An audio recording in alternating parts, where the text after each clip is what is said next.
Hello, friends. Welcome to another Game Informer review discussion. I am Alex Stadnik, and I am joined by one of the busiest people in the business. He's the EIC. He's been reviewing games left and right. Andrew Reiner. Hello, sir.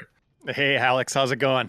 I am doing well because we're talking about Star Wars. Nothing but Star Wars. This is Look at you. Yeah, you like that? Those pipes. Yeah. On the walls and in your mouth. I love it. Yeah. We're looking at Lego Star Wars, the Skywalker Saga, the culmination of almost every Star Wars movie in Lego form. And Reiner, you get to review the game for us. What did you think? Let's kick it off. Yeah, I kind of compared it to getting a Blu-ray collection. You know, after the movies are out, you get like the 9 films, and it's a bit overwhelming. It's like there's a lot here. Yeah. And where do you start? Like, what game or what episode should I begin with? You have those thoughts the whole way through this. Like they force your hand at the beginning. You got to start, with the beginning of any trilogy, and then once you start unlocking planets, you could freely travel to them. Even as you're kind of on the critical path, you could be like, you know what? I don't want to do this next mission. I'm going to go explore. Yeah. So there is a ton here. It's the biggest Lego game that TT Games has made. Almost 400 playable characters. Wow. The 9 movies to play through. And the sight gags, jokes, and puns that are thrown around. Yes, puns. They have tons of them in here. Yeah. It's good fun. They've always done humor well with the Star Wars license, and I think they have some of their funniest moments in this game. And it's a good time. I think, the big problem it runs into is the scale of it. I think got a little out of hand, or, they couldn't really control it. There's some moments like the overworld exploration, every episode you go to the planets. When you're exploring those planets, it's a bit uneven in terms of fun. There's a lot of gaps of just endlessly, not endlessly, but long journeys where you're, doing nothing. You're just running from point to point. Yeah. Or, like some of the side activities in these overworlds isn't the best. Like think in the moments like this where you're in these kind of confined levels is where the game's at its best. Not as great when you get into the open worlds. Interesting. Okay. Did you feel like the team did one trilogy best? Is there like a highlight for you as a Star Wars fan, as someone who's played the Lego games? As someone who has gone through all of them, seeing the new stuff, but I thought the main trilogy was the best. Seeing how they spun certain moments, they've done it ad nauseum already. They've made several, games about A New Hope and Empire and all that. So seeing them spin it in new ways again was fun, and I thought they did a really good job at that. For sure. And as you can see, new combat mechanics. They've expanded the scope of the Force, and even if you're not a Jedi, if you're playing, maybe we'll show that later in the video. We will. As a smuggler or any other character, they have new gunplay as well, and I think both work really well. They're simple, but they're more complex than they have been in the past, allowing you to do a variety of things like throw your saber or deflect lasers or get in and do combos, evasive moves, all that stuff.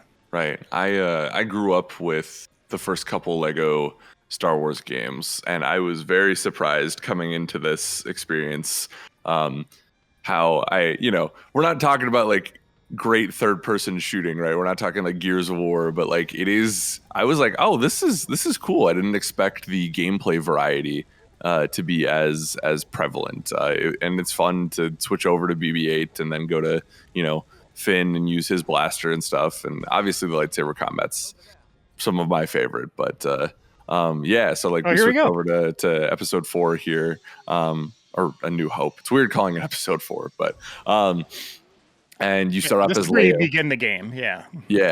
And I was like, oh, this actually feels like better than I thought it would. And like you could see, you can land headshots. You can knock off like stormtroopers' helmets and then like get them. If you get them in the head, that knocks them out or kills them. Do you kill in Lego? I don't know. You do. I mean, it's really violent. Their bodies explode. It's not just a death like, I took my last breath. Yeah, you lose every limb basically. Yeah. A lot of times when you knock off the helmets, by the way, you can wear them. characters can wear the helmets then, or the pants, or shirt.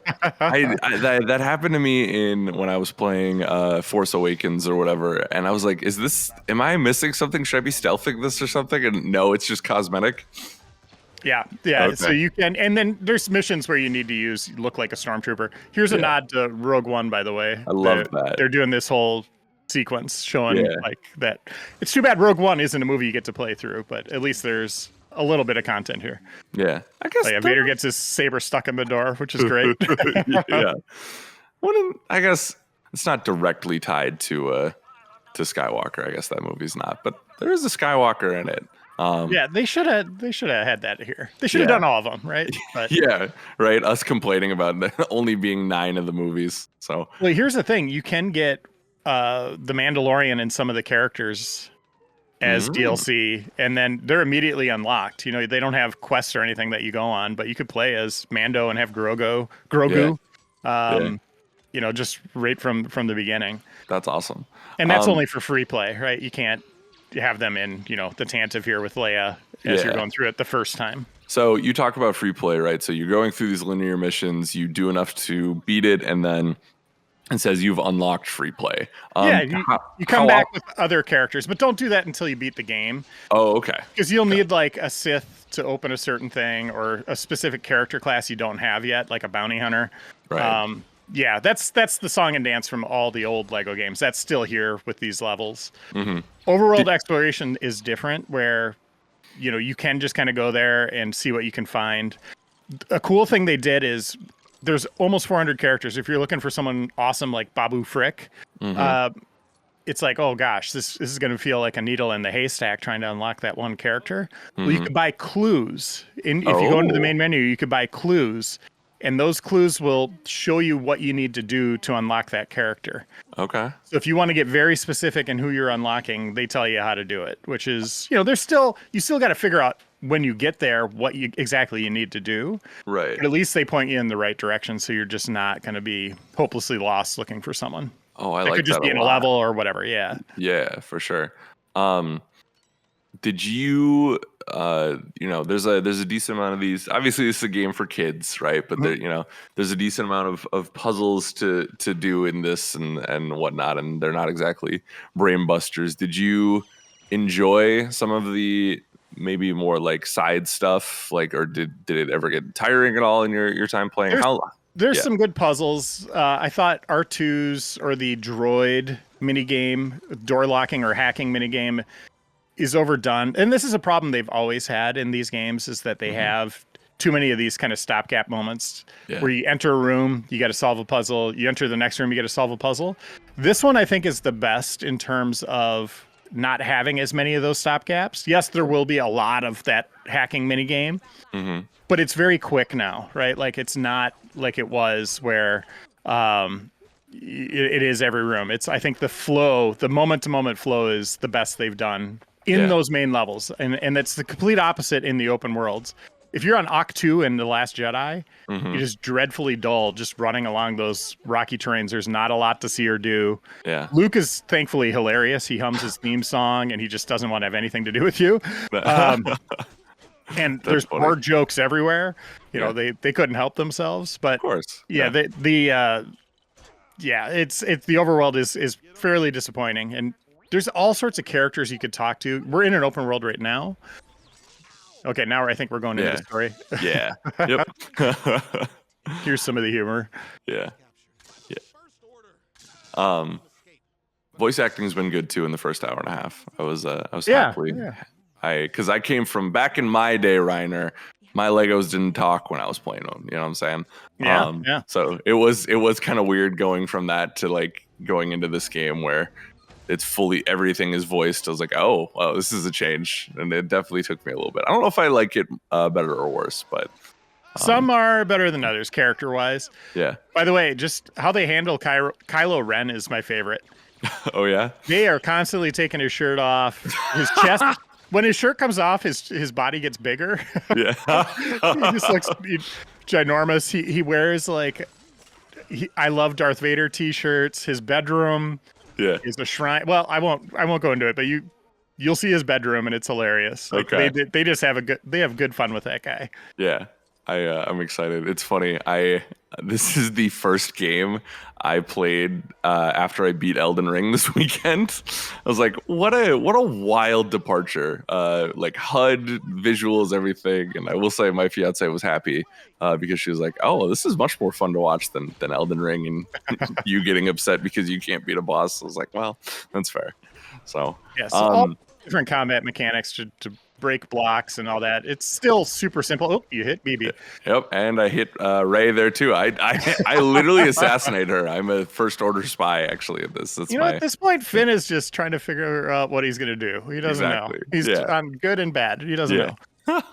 Yeah, and then we get some ship combat here. Yeah, which I thought was fun. Like like I feel like for you and I, at least for me anyways, it's. I have to remind myself we're playing kids games sometimes, like with Kirby or like this and stuff, right? Yeah.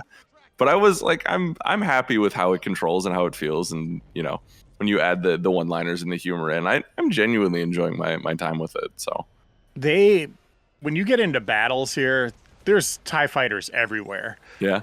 So they really do it up. Wow, you're really pumping those brakes, buddy. Yeah, man. I ain't trying to hit anything. Yeah, here we go. We get fighters. You'll see just like icons everywhere. Yeah. It's not the level of Rogue Squadron or any other Star Wars shooter. It's very simple, but TIE fighters go down in a hit or two. But that's part of what's fun about it, right? Especially Return of the Jedi. There's just TIE fighters everywhere. Yeah. So the flying sequences are okay. They're nice palate cleansers. Mm-hmm. I would say again, compared to other Lego games, near the top. There's been some vehicle stuff in the past that I've really liked. I think it was the Clone Wars, Lego Star Wars 3.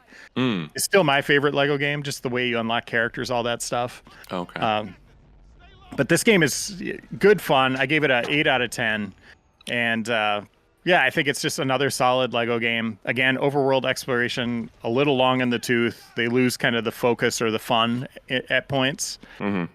But once you're in those levels, when you're on the path to unlocking characters, that's where it's at its best. And there's, like I said, almost 400 to unlock. I think you get close to half of them just doing critical path stuff. Cool. Or at least I did. Mm-hmm. So that's still half a game left. It's just an unbelievable amount of content. Like I think there's over 1,000 Kyber crystals to find, and you use those to upgrade your characters. And it's wild. Yeah. Do you know what your hour count was? I don't. Getting through the campaign is probably similar to any other Lego game. All 9 movies, I would say, is you could get through them pretty quick. Right. But then it's the overworld when you start searching. That's where you really spend the time. And that's been true to other games too. When you're trying to get everything, every mini kit, all that stuff, going back into free play, that's where you spend most of your time. For sure. And, they're not abandoning that in any stretch of the imagination. Cool. So you said 8 out of 10. Good score. 8 out of 10. Yeah. Good, it's good fun. Game. Yeah. It seems like definitely with, I didn't get to play co-op, and Reiner, I don't know if you did or not, but like, especially if you got little kids who are interested in Star Wars. Nice. I think this would be a good time. So if you're curious about more Lego Star Wars fun, head over to GameInformer.com to check out Reiner's full written review, give you a little bit more concise breakdown of the game. And I believe we'll be talking about it on a certain podcast this week. We'll find out. Let's get to it. Yeah. So, all right, friends, thanks you for watching. Be sure to like, share, and subscribe over at youtube.com/GameInformer. And we hope you enjoyed the video. Be good to one another, and we'll see you next time. Bye, everyone.